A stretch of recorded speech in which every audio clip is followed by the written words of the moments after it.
Welcome to the Long Take Review, where four college professors talk film, providing insight, not assigning homework. I'm your host, Jen Bankard, and I'm here with a carousel horse, a chef's tweezers, and a Jaffa cake. Probably our weirdest intro yet. You can decide who's who. First, he may have access to free Weetabix. It's PT McNiff. How's it going, PT? Sorry, I'm just delicately trying to put the last piece of garnish onto a tiny dish. Great. I'm doing well. Jen, how are you? I'm doing great. Though you may have just made me hungry. I haven't eaten dinner yet. And he'd like you to try some Douglas fir parfait he just made. It's Antonio Elefano. How's it going, Antonio? What's happened to my underwear?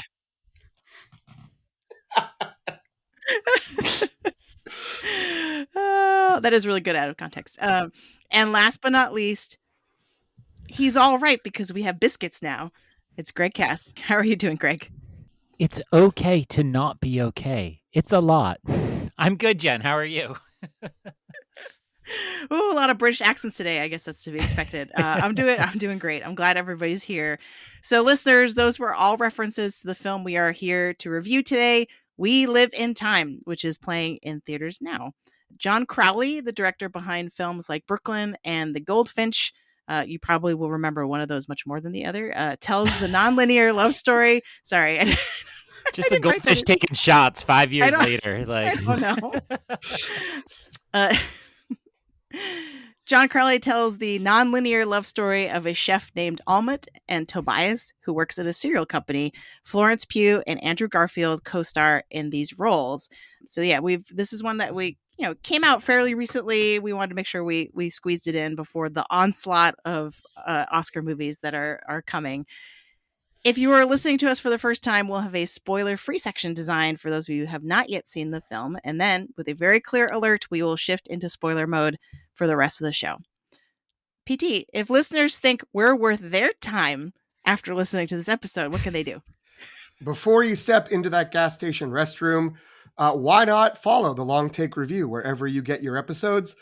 We host the feed on Jen's Substack at thelongtake.substack.com, but you can also find us on Spotify, Apple Podcasts, Overcast, YouTube, many more. Wherever you listen, that's where you can find us. You can also follow us on Instagram and Threads at the Long Take Review, and on Letterboxd, you can follow the account at LTRpod, or you can search for the hashtag LTRpod to see what each of us has been watching.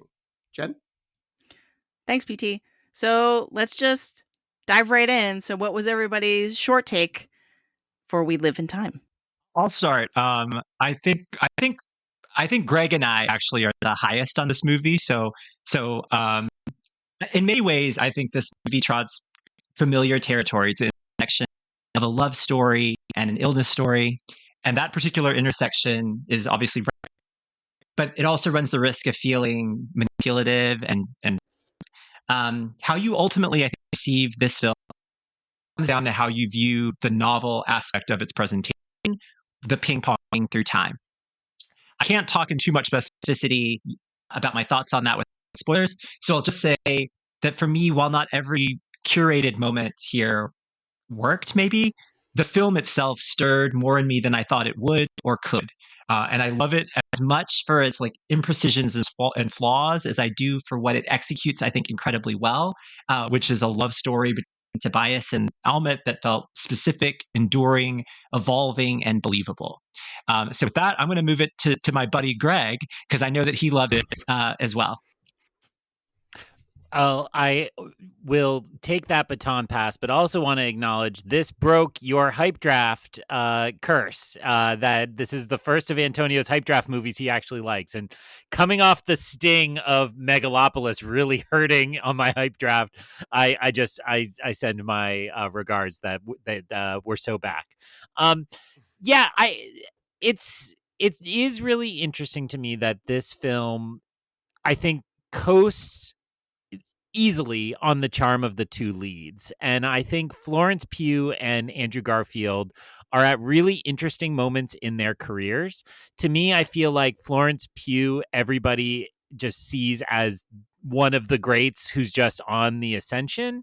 And I would I would say, I'm sorry if this is unfair, I would say Andrew Garfield is somebody who kind of felt like they were done ascending and is not in free fall, but is kind of a little lost. And part of that is getting sucked into Spider-Man and kind of chewed up and spit out a little bit by some really bad movies.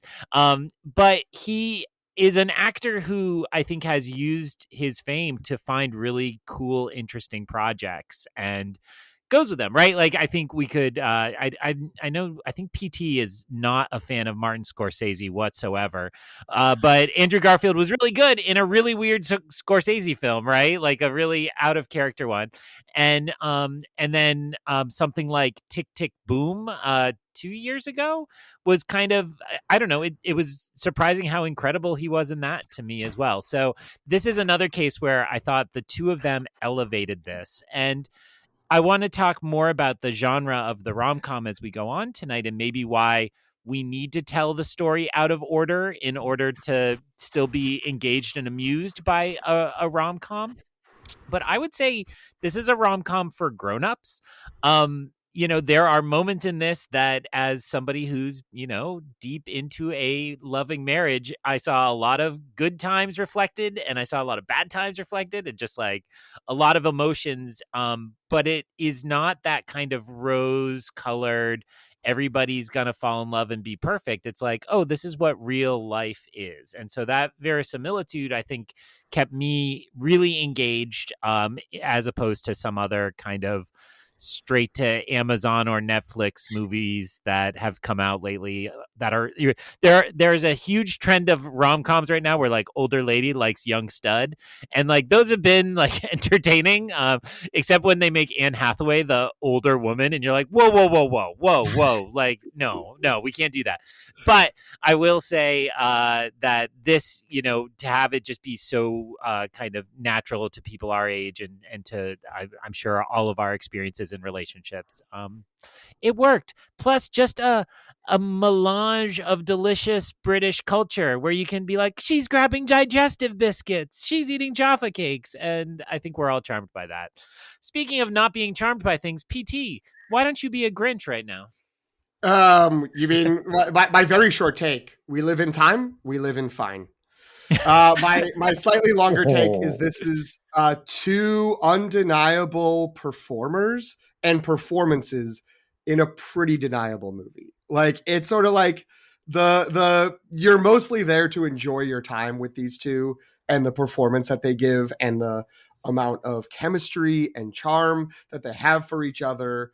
And there are a lot of scenes, and sometimes not necessarily whole scenes, but just like these little moments that are so finely realized and just sort of like really sort of like successfully observed, of like, oh, that's a great little exchange that shows the history between them, or that shows sort of the way the bonds that are forming or the tensions that have built up between them.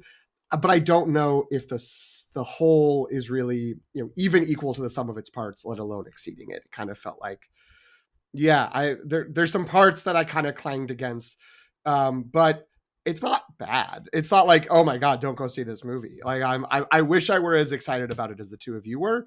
But I had a positive time. I was weepy for the parts that I was meant to be weepy. I was, chuckling at times I was meant to be chuckling. I would say, for those of you who haven't seen it, who are still in the non-spoiler section, it's more of a rom-dram. It's more of a romantic drama than a romantic comedy, even though there are parts that are quite funny. And I think the best sequence is almost pure comedy. But it's still like more about a drama than anything else. So, Jen, those are my thoughts. What are your thoughts on this movie? So Antonio had mentioned in his short take that the idea that a movie like this could be emotionally manipulative. I was like dipping one toe into the waters of emotionally manipulated. Sort of gave me PTSD to when I watched Coda, which I was like, I see what you're doing and I resent you for it. Why are you making me cry right now? And so on the one hand, it was for me very emotionally impactful. I think a lot of the scenes are very moving, and there's a weight to the story. I also would not call it a rom-com. I would definitely call it a romance or romantic drama that has comedic moments in it.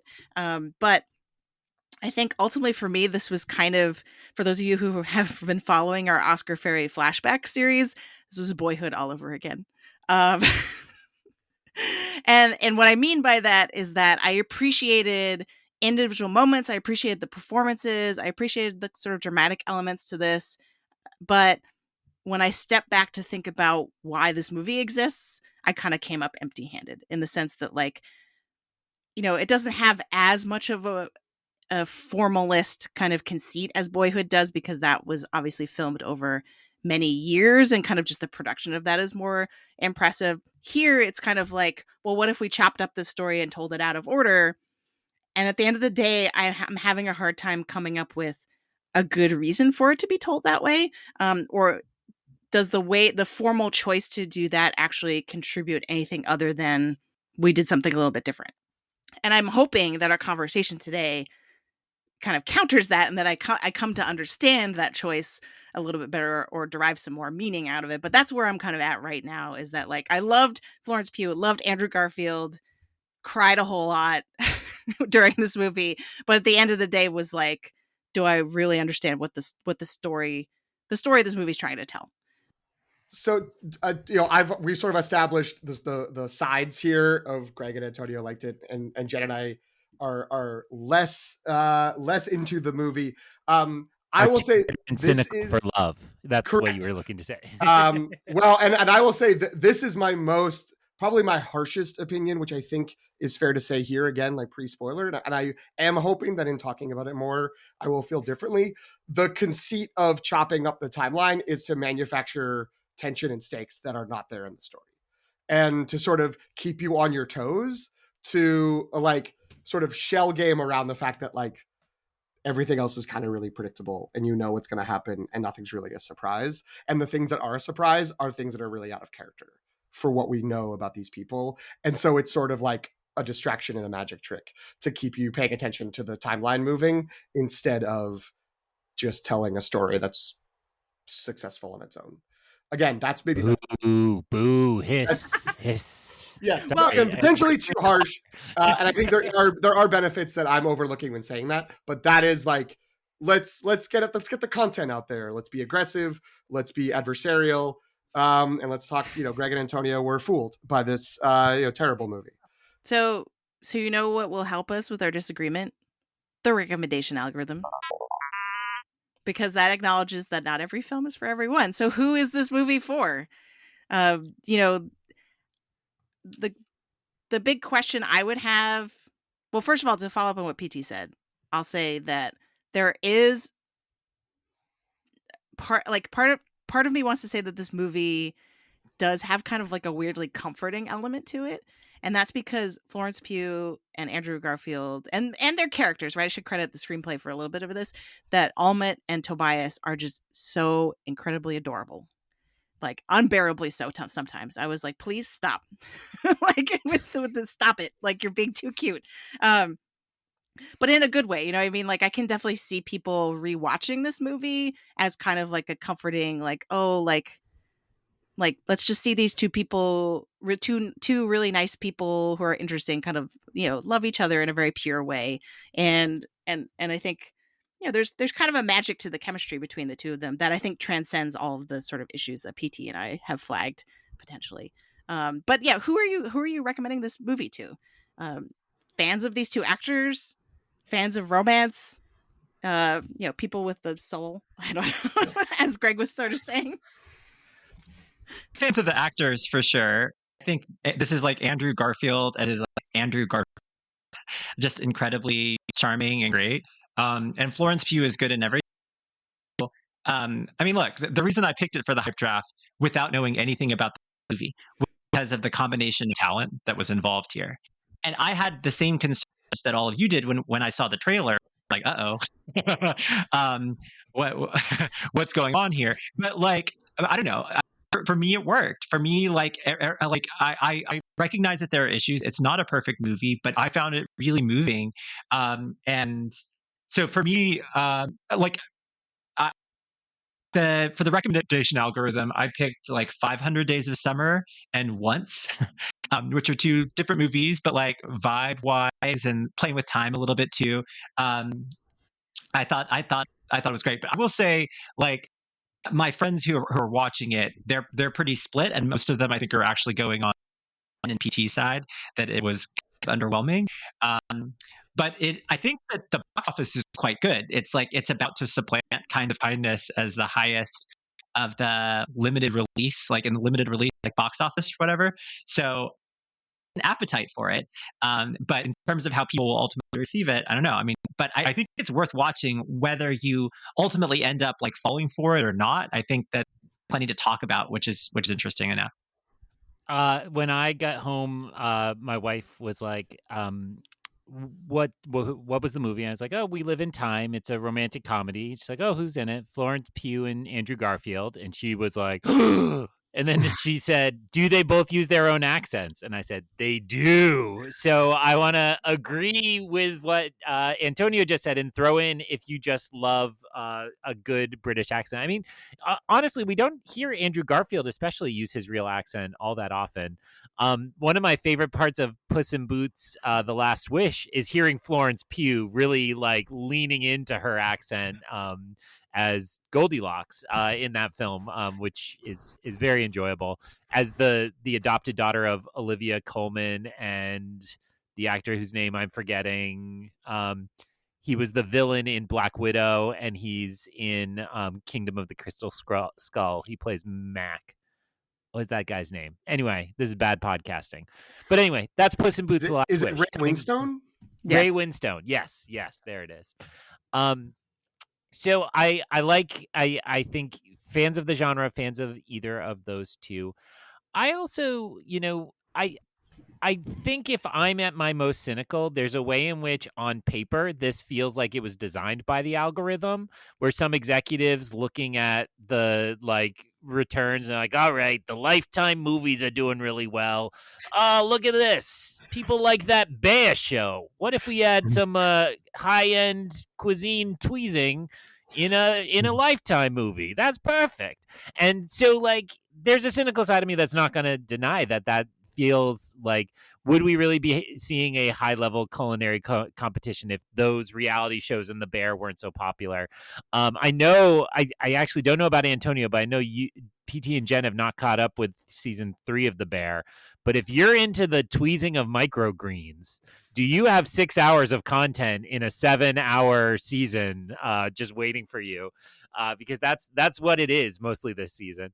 So I do think if you are fans of those things, like, and I don't mean the Bear actually, I mean like cooking and kind of beautiful platings of food, there's just like enough there to also kind of get you in. But I also think this feels pretty offensive. Inoffensive in that. That makes a lot more sense. Feels pretty inoffensive in that, like, if this is on streaming and you put it on, I don't think anybody's gonna be like, "Oh, I'm so upset I watched that." It may not click for them, but I certainly think, like, I think of my mom who will just find a Netflix tile eventually, and she'll have a fine time with it. She'll be upset that there was nudity, but she'll have a fine time. Yeah, I mean, I think that's all that is very fair. I think pulling from a comment about his 3 daughters, which the fact that we're making this comment, or I'm making this comment multiple times in only a few weeks sort of undermines it. But there's that feeling of like, they don't make movies for adults anymore. Like, this is a movie for adults. This is a grown-up movie about grown-ups in a relationship. And it doesn't have a super high concept. I mean, I guess it kind of does with the timeline stuff, and there is the like chef elements, but like it's just 2 people and their relationship, and that's what you're doing, and that's what you're spending time with. So, again, if you're one of those people who sits around and is just like, oh, it's all comic book movies, and there's nothing in the theater for like grown-ups, here's something for grown-ups. And again, are you going to love it? I don't know, but it's there. And the other thing I will say is, if you just want to go have a good cry. Like, this is that kind of movie. In that, Coda's a good, what Jen said, sort of, Coda's a good benchmark on that. Sort of the ultimate one for me is the Notebook, where I'm just like, you're manipulating me and I don't care for it. However, it's working and I'm reacting. So like, I trust there are people who love the narrative of that movie, but I think more so people love the reaction it creates in them, which is that they, it makes them feel things, and this will make you feel things, I think. And whether you are happy with the way it did that, or whether you feel like this was really well earned dramatically, that may be up to you, but you're going to feel it, and that may be something you want to do. I'll also add that there's like a sweetness to this movie that we don't often see. And that extends beyond the romance that's at the center of it. I would say, like, the Tobias and his dad are incredibly cute. Like, they just have like such a sweet relationship that the movie shows, and doesn't like shine a darkness on ever. You know what I mean? Like, so there's kind of like a sweetness and sincerity to this, that if you are kind of complaining like, everything in movies right now is so dark and so violent and so bleak, right? If you're the kind of person who just wants to feel like warmth and love, right? Like, there is like tragedy in this movie for sure, but it's presented in a way that is has a sweetness to it. So that would be my pitch for it, which I think aligns with the, like, do you just want a good cry? Right. All right. So I guess we're going to spoiler mode. If you have not seen We Live in Time, we're about to go into spoiler mode. So if you don't want the movie spoiled, go and watch it. It's in theaters now. Come back and rejoin us for the rest of the conversation.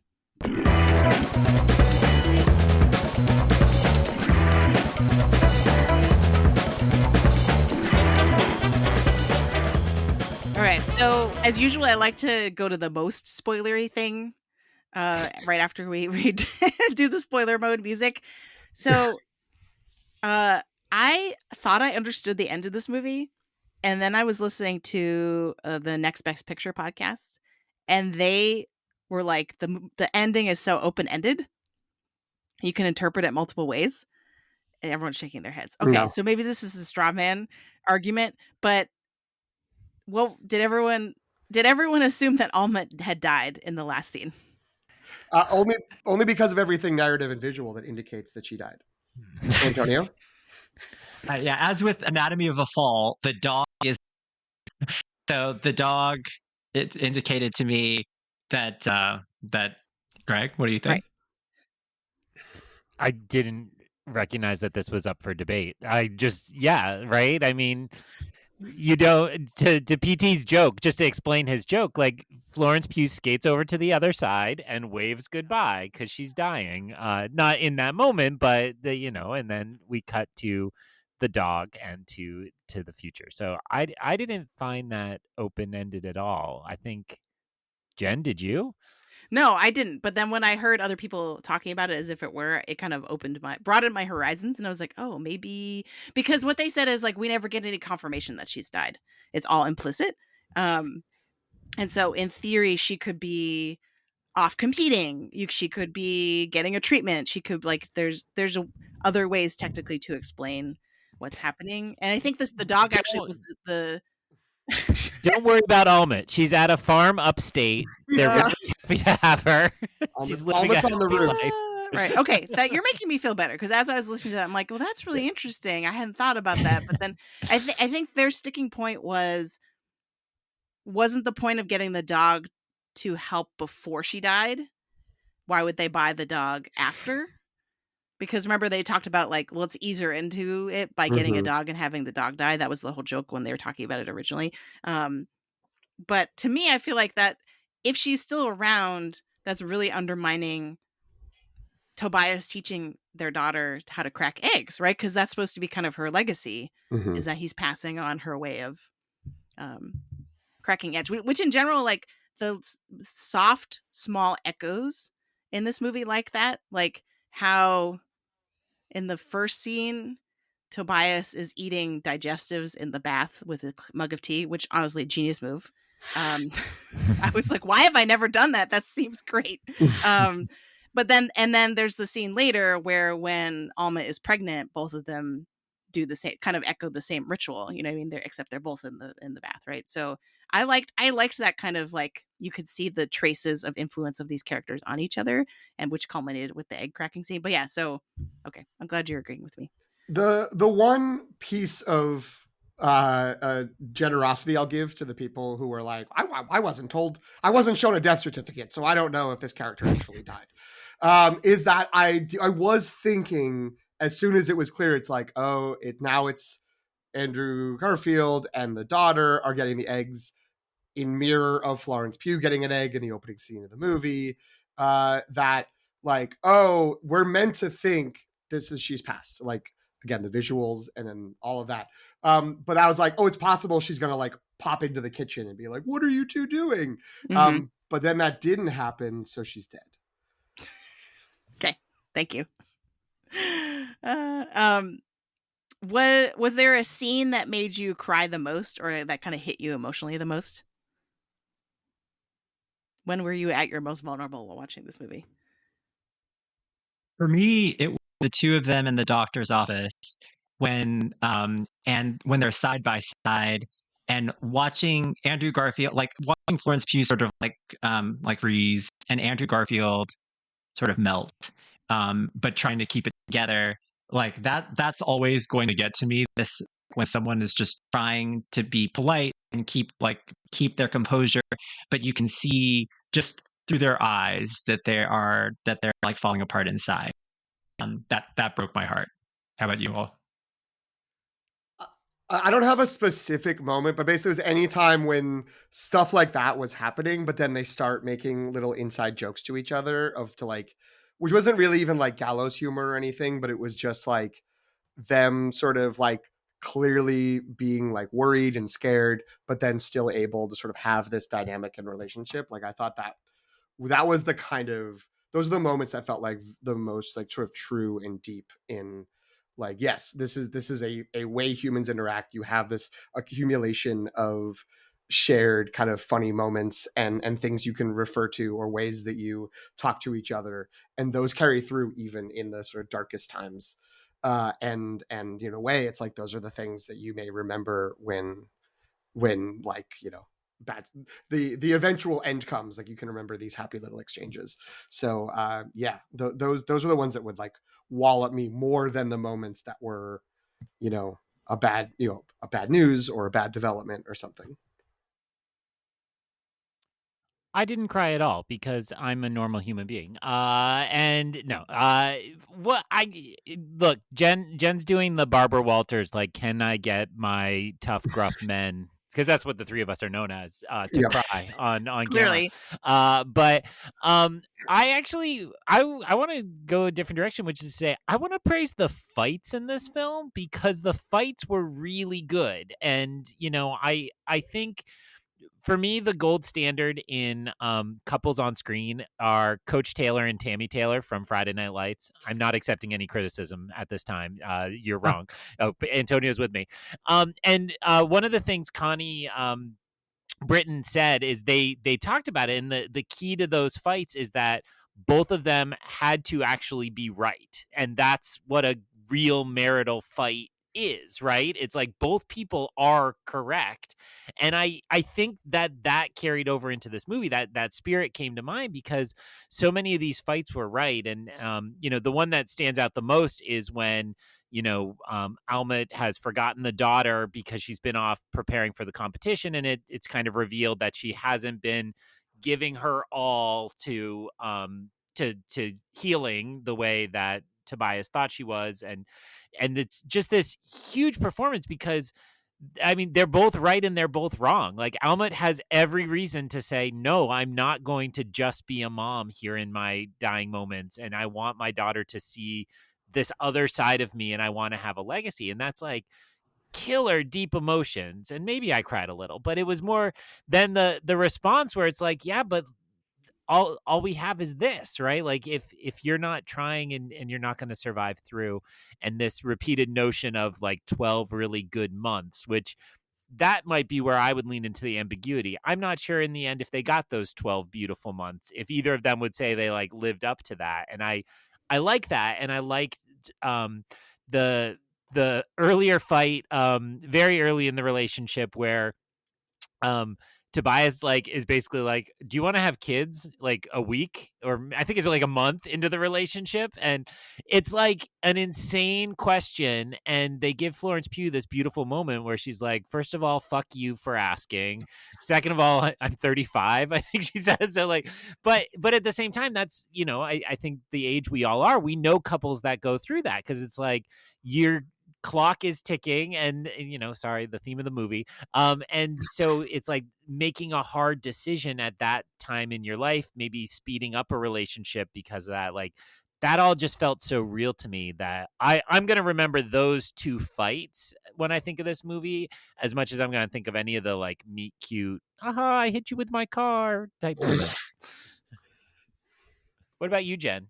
Yeah, I think for me it was in the, specifically Almut's reveal of why she's doing this, and her sort of like the desperation of like, I'm terrified of being forgotten, and I want to make sure my daughter and like, which works really well actually, because they had set up the backstory of how her father had died when she was young, and so it comes from a very grounded, authentic place. You know what I mean? Like, because of prior information about the character that we've learned, that she knows what that's like. She knows how hard it was to hold on to the memory of him, right?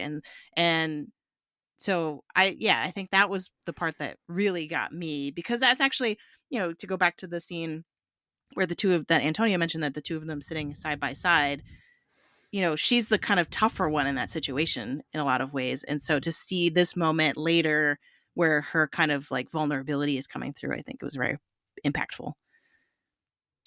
Jen, lean back on the couch and let's unpack that for a minute. What I want to ask about that is, I think that is a moment that felt so real to me as a parent, but not being a mom, I want to specifically ask you if you thought there was a gender valence on that, because I think for lots of societal ways, dads get to live their own life and moms don't. So did you read that as a real mom interaction?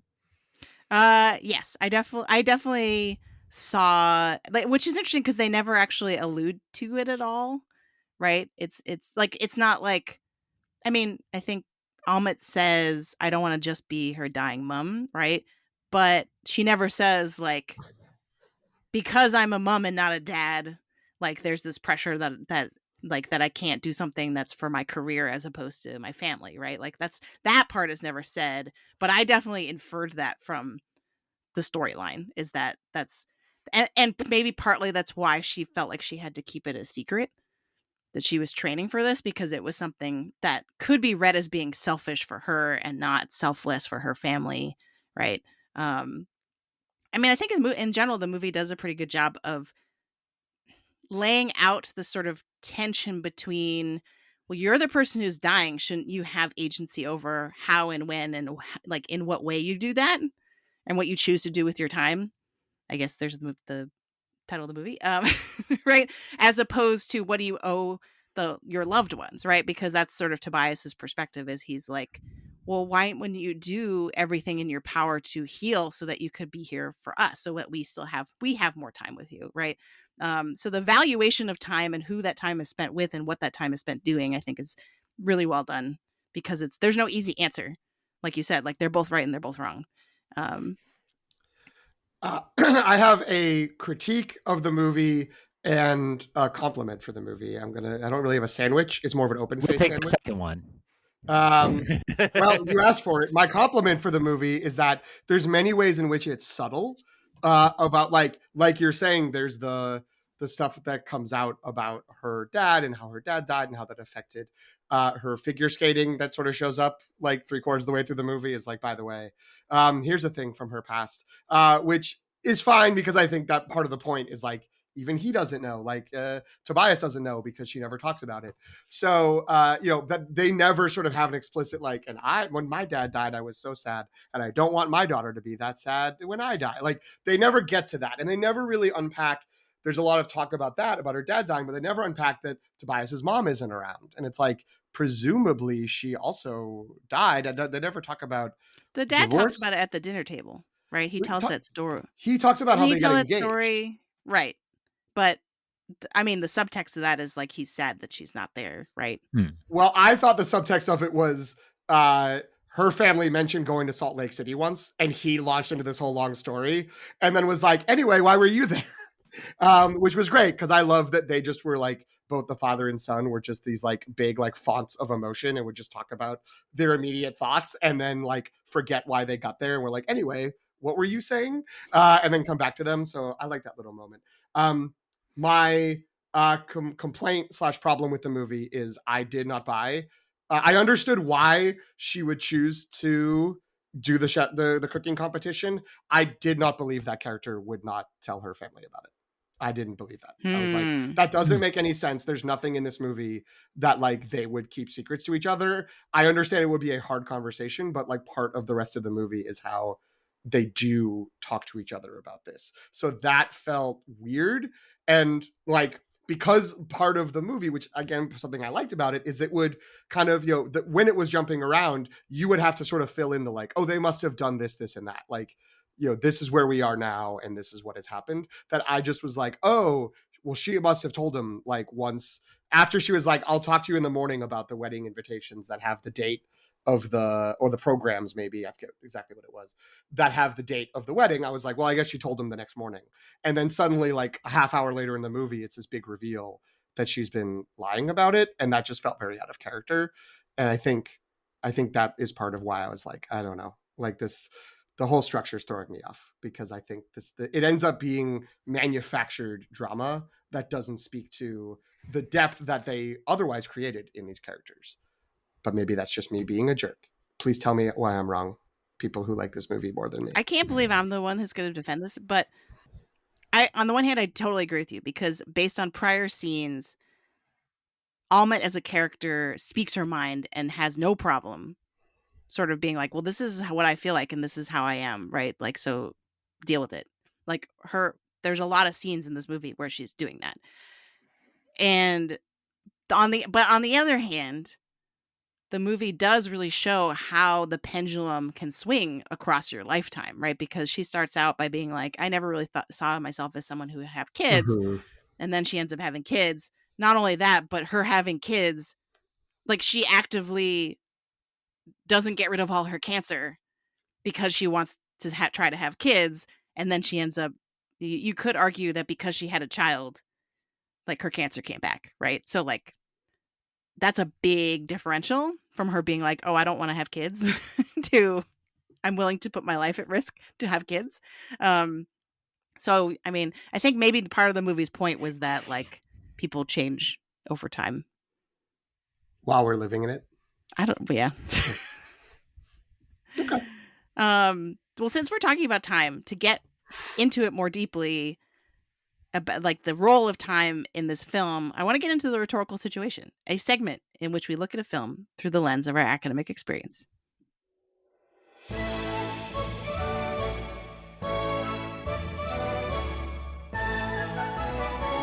So all four of our regular co-hosts are writing professors, and we like to have this section of the episode dedicated to making connections to our experience as scholars and teachers.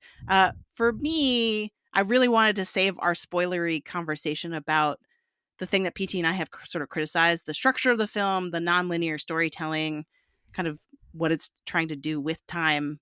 And the thing I thought of in terms of what our experience as teachers might lend to that is how we kind of coach students about structure. And like, the thing I was really wondering is like, what is your experience or kind of what is your best guidance that you give students in terms of like when to tell something linearly and not, if that makes sense? Let me begin by saying I love my students all the time and I respect them all the time.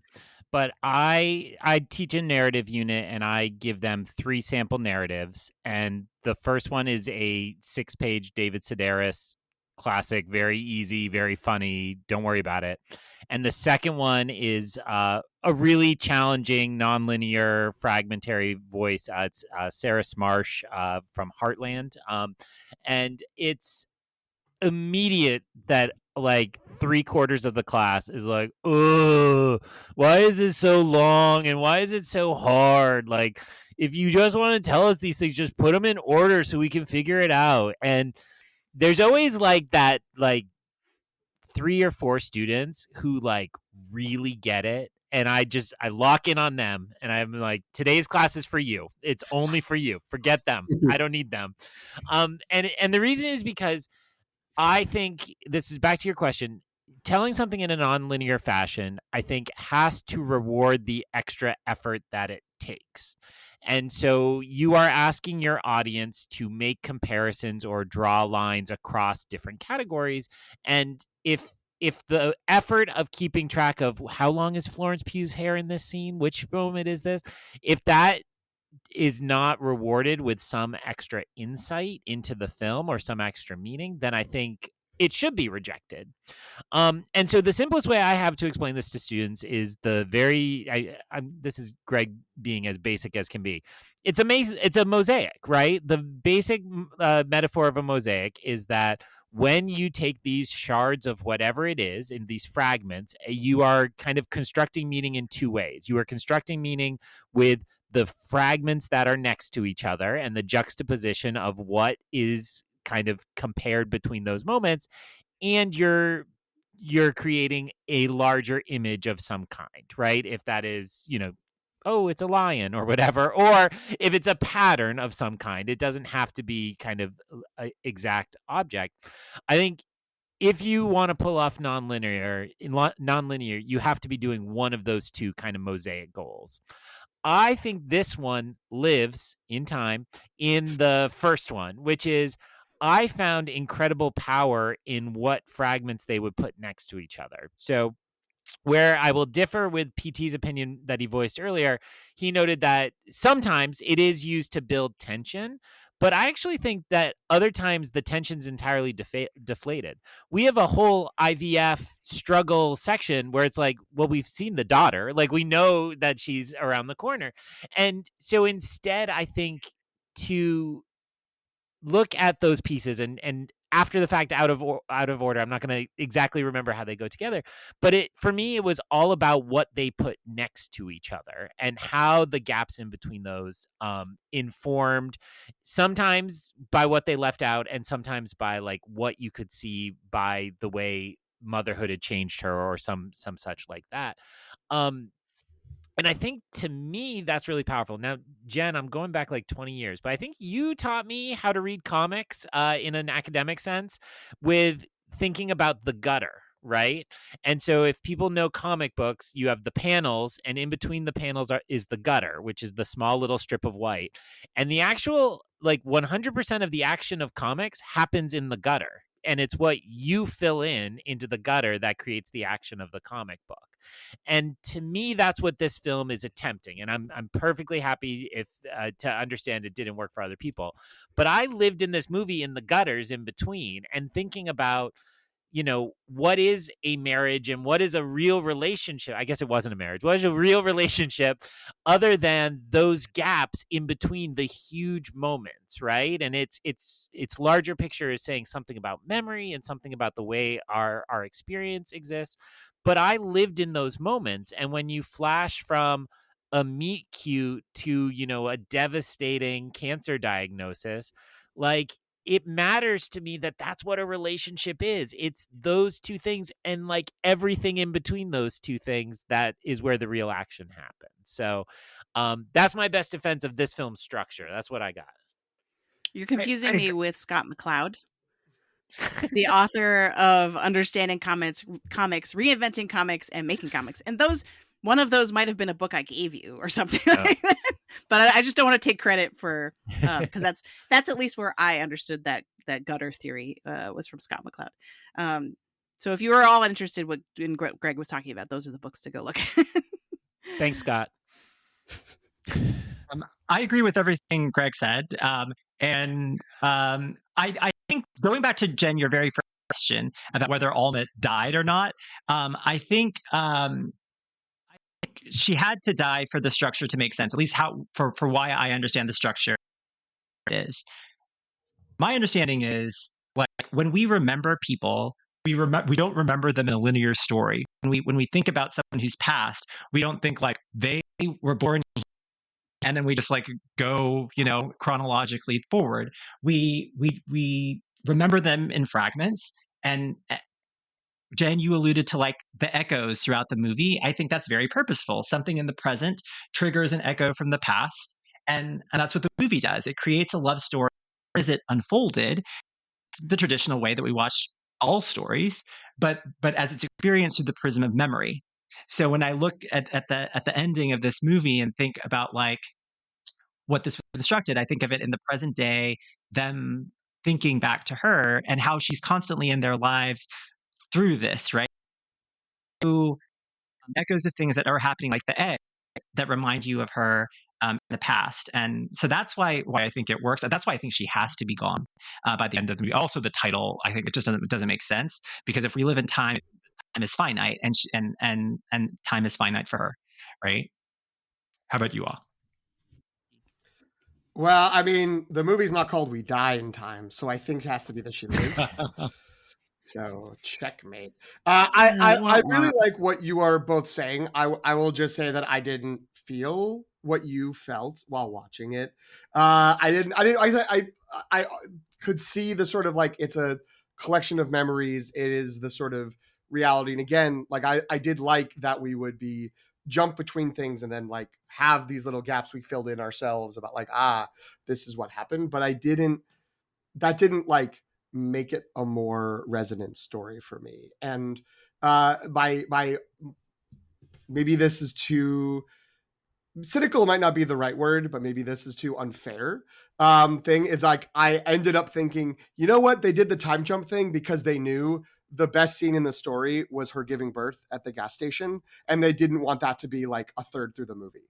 They wanted that to be towards the end. So they had to structure everything around that. Just because like, I thought that sequence was great. I thought that worked really well. I thought that was like, you all are very good and emotional, connected with the characters, and you're going to remember the scenes that made you cry or the scenes about them fighting and like the truth of it. Like that's the thing I'm going to remember, is everything about that. The two characters from the gas station, that was all perfect. I thought that worked really well. And I thought that paid off a lot of like what we knew about them and the ways in which they do things and how this is so much not what either of them would ever have chosen. So yeah, I mean, I it's like I get it, but I'm also sort of like, okay, like I don't like, it still sort of feels to me like they didn't have a lot to and they didn't have a lot, and this was a way of like making it feel a little bit more, was moving it around and being like, what if we didn't tell you this in the right order? But maybe I'm just being a jerk about that. I liked it. I liked it in a lot of ways, and I had a good time. I don't regret having seen it or anything like that. There's a good chance I'll watch it again in my life, but I didn't have that like depth of gutter based reaction about the moments between the moments that that you all had. So I'm glad that you did, because that's good. So as I was thinking about my own answer to my own question, I remember two things. One is that my creative nonfiction professor, when I was an undergrad, introduced us to the idea of kind of like montage through narrative fragments. I mean, if you've read any creative nonfiction, this is like a very common technique of like the flashes of different things next to each other. And I remember that he gave us an assignment that he thought was impossible. And keep in mind, right, because based on the age that I am, the internet was fairly nascent even when I was in college. And so he was like, go do some research and see if you can find the definitions of this term crotting, which I have not recently like looked up again to see if it was real, but I did actually manage to find some weird obscure website that talked about how crotting is like another word for montage, basically, and this idea of juxtaposition. Like if you put two things next to each other, how does that create something new, right? And what's the sort of the gutter thing Greg was talking about, like what's the implicit meaning that a reader could derive from the juxtaposition. And I think for me, the version of that for film is like Eisensteinian montage, right? This idea of the third meaning, like that for a montage to be meaningful, the juxtaposition of one image with another has to create a third and new meaning that would not otherwise be possible, right? And so I kind of kept thinking about that as I was watching this movie, to be like, well, there are like maybe a handful of cuts that to me do that and create the third meaning of like, oh, by putting this specific moment in their lives next to this specific moment, that creates this either echo, and therefore it's like, oh wow, like their relationship is so strong because you can see the influence that they've had over each other over time. Or it might be something as simple as like contrasting, and of course I can't think of a specific example right now, which is terrible, but like contrasting one thing with another, or like someone says something and they cut to like the opposite of it or something like that, right? So that's kind of one thing that I thought of that I'll throw out there. The other thing is that there's this French philosopher that I had to cite in my dissertation from the late 19th century. His name was Henri Bergson. He's like a fairly famous French philosopher. And he actually, I didn't remember this specific thing off the top of my head. I had to look him up and then remember, because I was like, oh, I kind of remember that he had a bunch of stuff about consciousness and time and perception. And so maybe that'll help me understand like why this is happening. And he actually has a theory called lived time. And I was like, this is perfect. Let's read about this. This is the key to unlock everything. But basically his main theory, really distilled kind of simplistically, is that there's objective time, like the time we measure on a clock, and there's lived time or duration, meaning our perception and experience of time passing. And his theory is all that like those are two very different things, right? That just because you can measure time with a clock or a timer, that's so different than a person's consciousness sort of experiencing time and living in time, right? So I don't know, do something with that. I bring it to you like a cat bringing a mouse. Look what I found.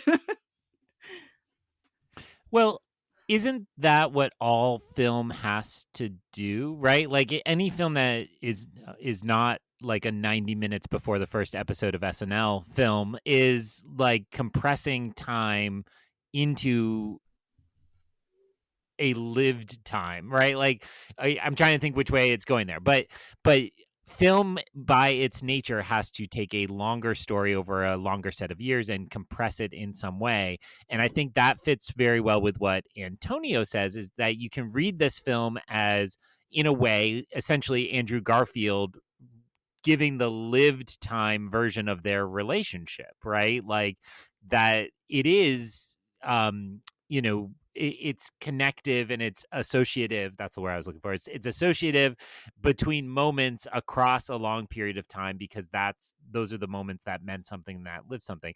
I want to agree with PT that I thought the gas station sequence was just incredible. And I don't even think Florence Pugh has ever given birth. I don't think she's a mom, but like just killed it in that scene and, did an incredible job.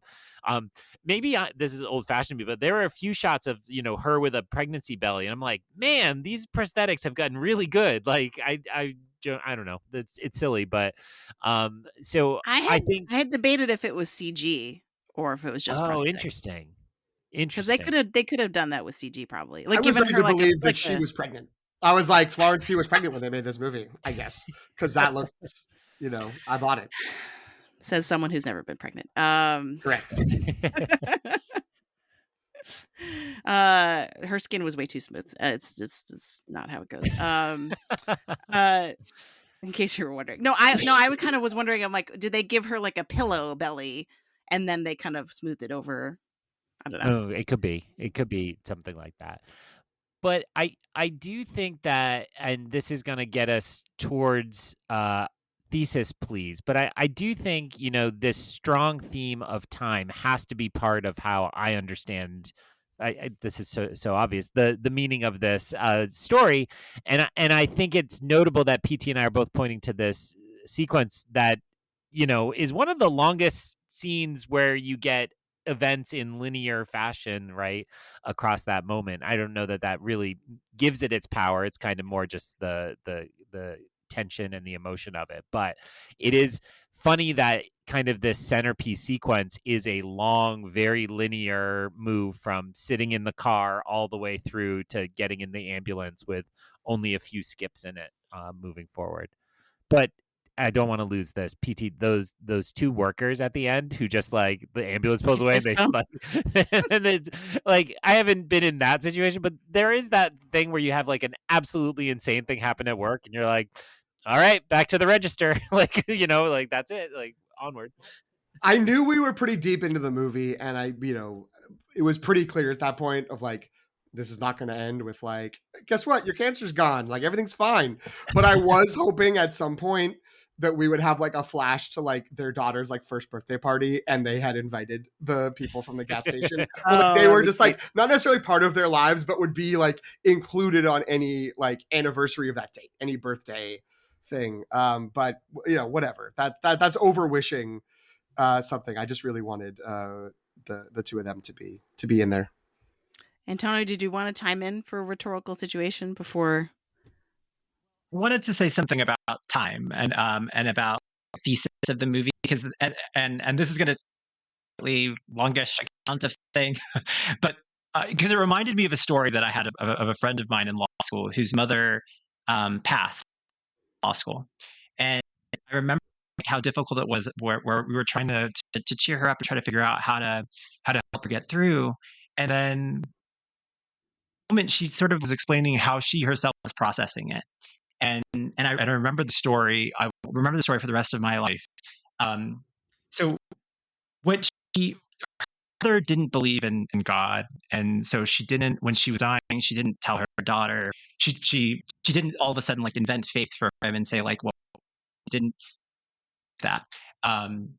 So what instead she sort of instilled in her daughter was that like, right now, like the four of us, we're sitting in our homes in Southern California and in Massachusetts. We can see like a certain radius around us, like distance, east and west, north and south. But beyond that, uncertainty. But nevertheless, right now, there's like someone else, let's say like Kate Blanchett, is sitting in like a coffee shop in like Australia, and we can't see her and she can't see us right now, but she's there and we're here coexisting while not knowing each other in the moment. So my friend thought that time worked in the same way. A few moments in the past, we know what we just did. A few moments into the future, I'm going to be in bed in like a couple of hours. We can see that and we can know that. So she had 27 years with her mom, and now they can no longer see one another in the present and future. But in the fabric of time, just as in the fabric of space, they still coexist, just not in the limitations and confines of like this particular moment. And it's in that way that she lived on for her, not as like a disembodied soul floating over her bed, but as like hellish envy of all the girls that she shopped with the week before starting class, or the best friend who led her through step by step through her first heartbreak. Faith didn't come easy to my friend. So instead, she clung to what she knew, what she remembered. She could attach to memory, to feeling, and to fact. And while it killed her a little bit inside to abandon the thought of ever seeing her mom in some future moment, it was an incredible comfort in the sturdiness and the unassailability of those 27 years, and the satisfaction of a person who existed onward, not just over her back, her absence, not a question of existence anymore, but of a field of vision. And that's the way that I've tried to perceive grief. Like, that's, I think, how it aligns, I think, with the way that this movie conceives of death. If the movie goes chronologically, this is the story of a mother who dies. But what it allows us to do is for her to continue to live by through, again, the way that we, again, remember the way that the people we loved, what they meant to us, and the moments that connect us to them, even when they're gone.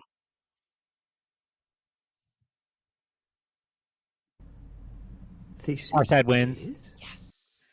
I was going to say, you did it. Thesis, please. That's it. You unlock this movie. That's amazing. Really beautifully said, Antonio. Thank you for sharing that with us. So, and yeah, Greg talked over my thesis, please. So I'm going to do it again. Yeah, I don't want to sully or tarnish that with it saying anything else, I think. So, to Oscars watch, we go.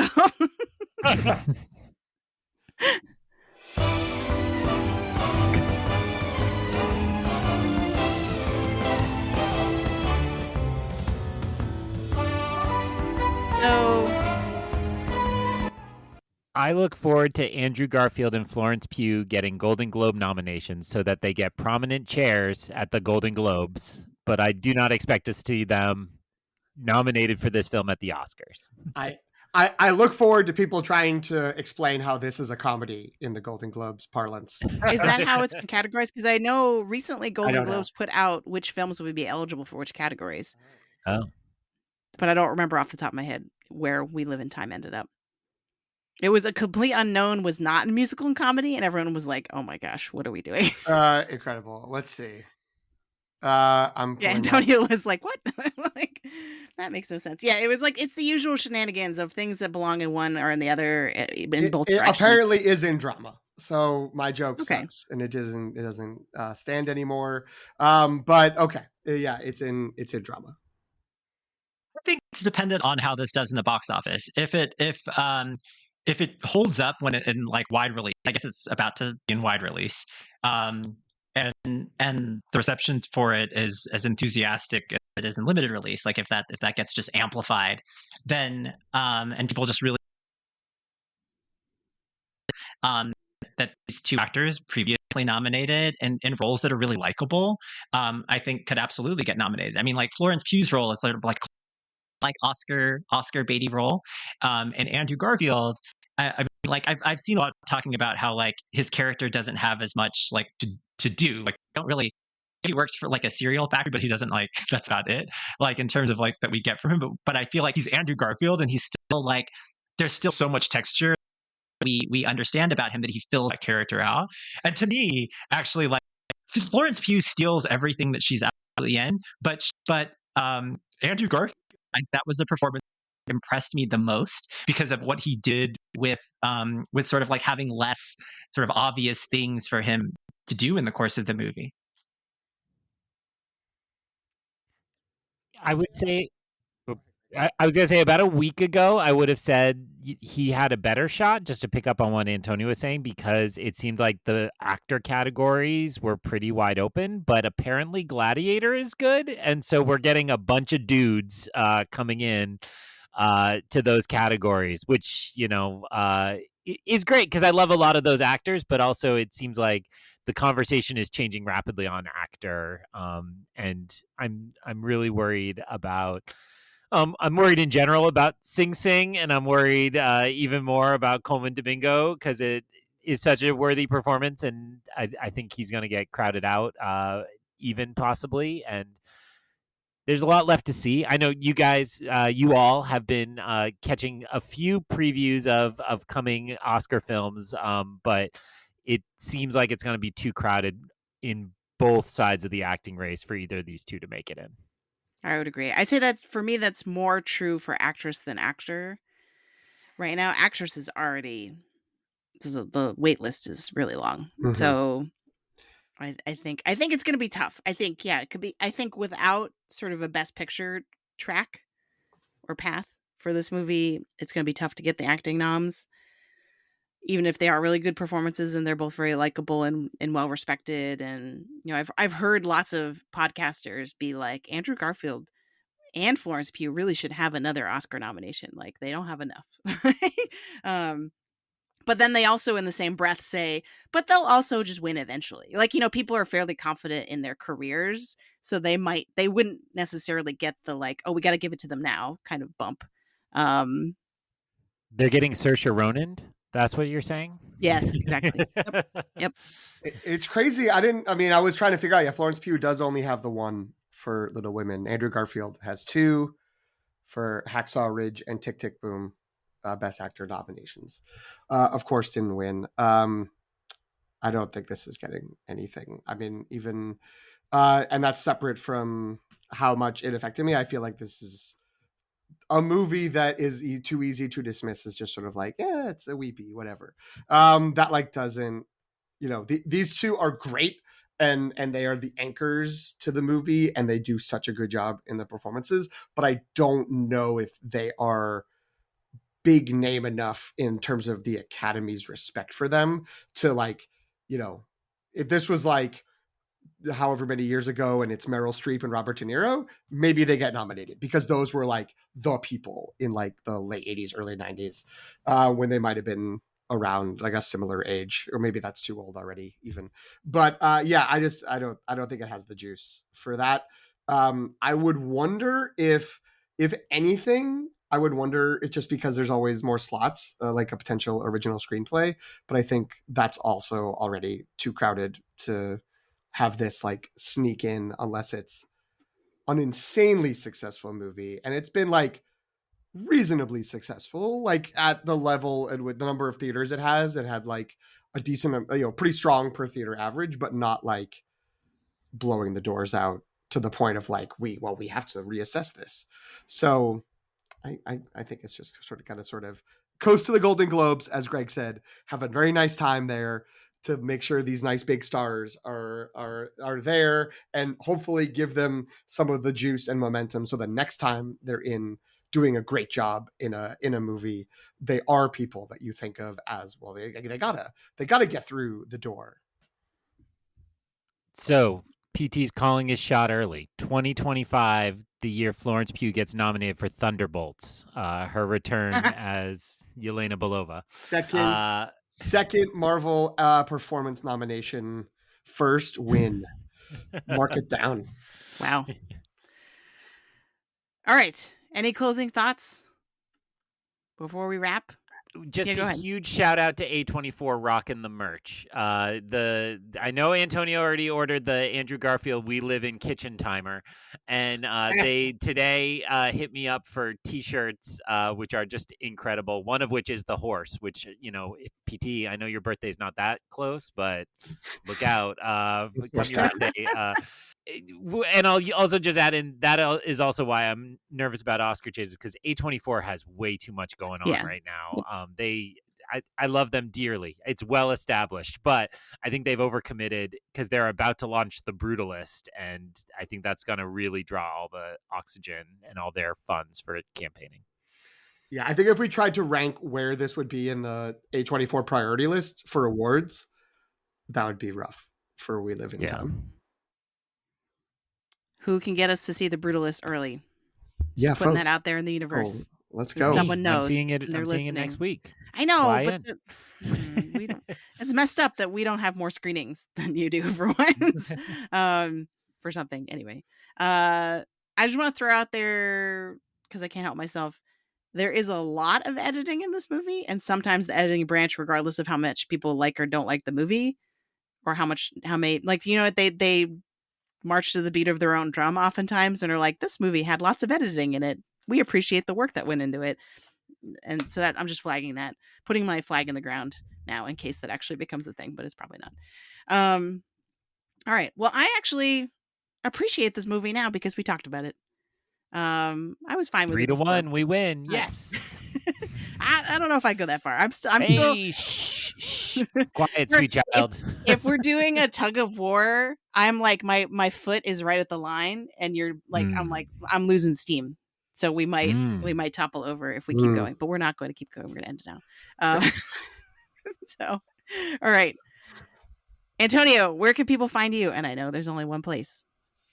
You can find us at Elefano, AELEFANO. Greg, where can people find you? I'm on Letterboxd and Instagram at IonCanon, EYEONCANON. PT, where do you and the podcast exist?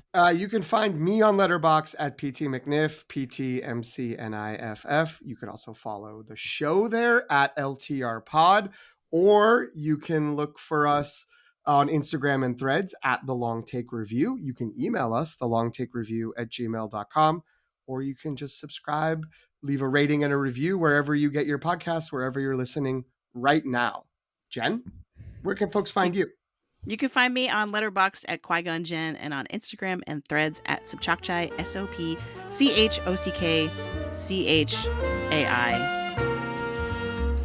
We live in podcast time? I don't know. I think that's not a good ending.